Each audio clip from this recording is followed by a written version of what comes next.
arrival of Kotoko. Super arrival of Kotoko.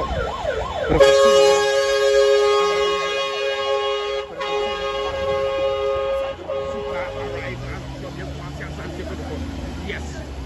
And they be a chat. And I would say, I'm my media team. Sadio, I'm for back on the account. But the team here, my baby room, come on. And so, I was saying, say, and then I was with me, I could see, and so, yeah, respecting pay for and so decisions now.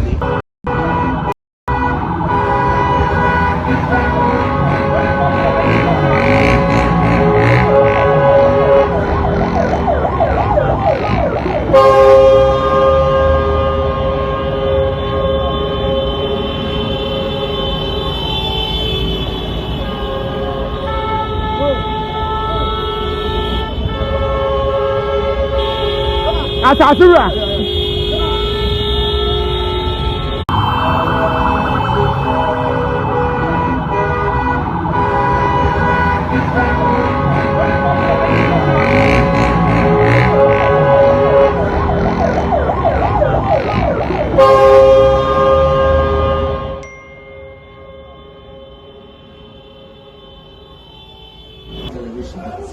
Don't forget to subscribe to the channel. Turn on the notification button. And my notification message come up. Clinka, Mengasa.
Asante na dressing room.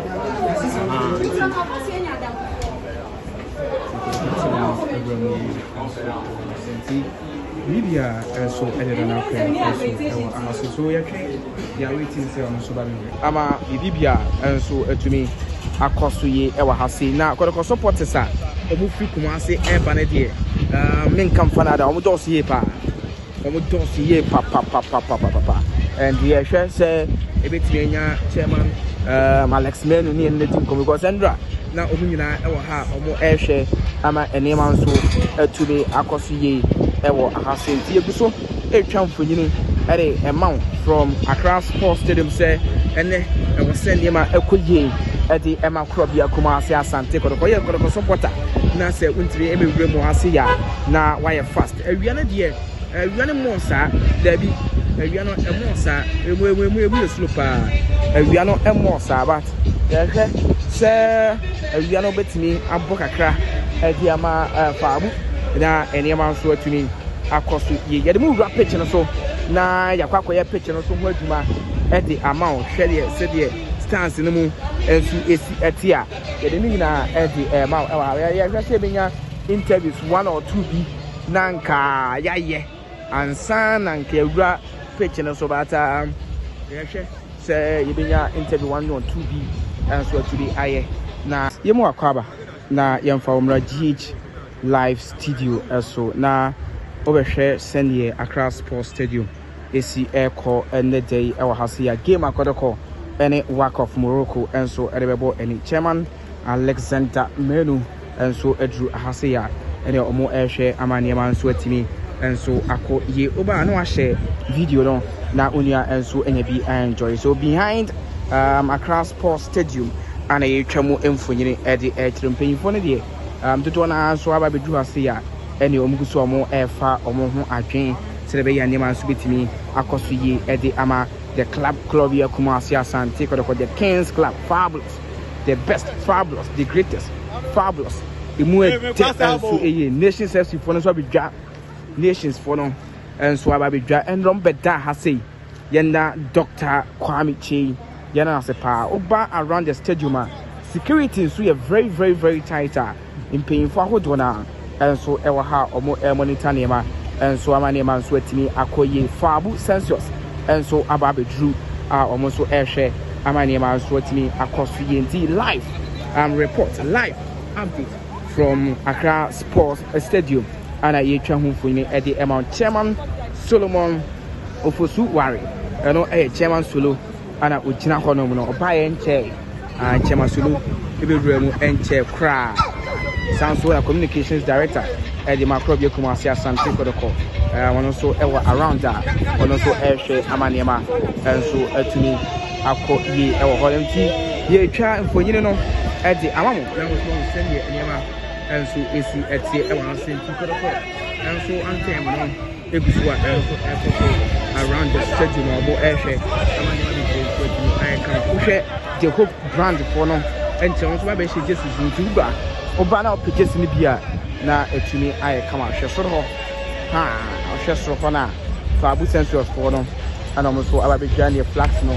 iptoma omo ede adwuma e wase no mpinfo kakra na mo aba no ana mo exercise operations manager ede Macrobia Kumasi Asante Kotoko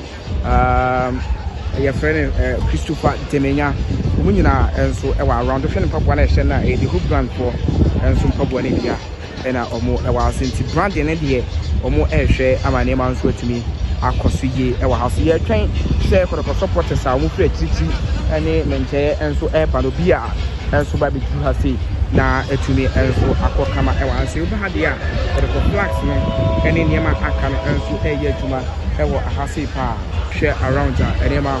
enso edida na akwemu a je hwe amabi bibia nso atumi akoso ye aha e GH live studio ba na watumi subscribe channel no at the Amayan lawyer Safo Duku communications director at the Emma Probia Kumasi Asante Kotoko obunyina ka ho mo ehwe amanema enso atumi akoso yi ewo Asante enema editemu a yehwe ama bibibia enso atumi akoso yi ewo Asante na Kotoko supporters a omu free Kumasi eba ne de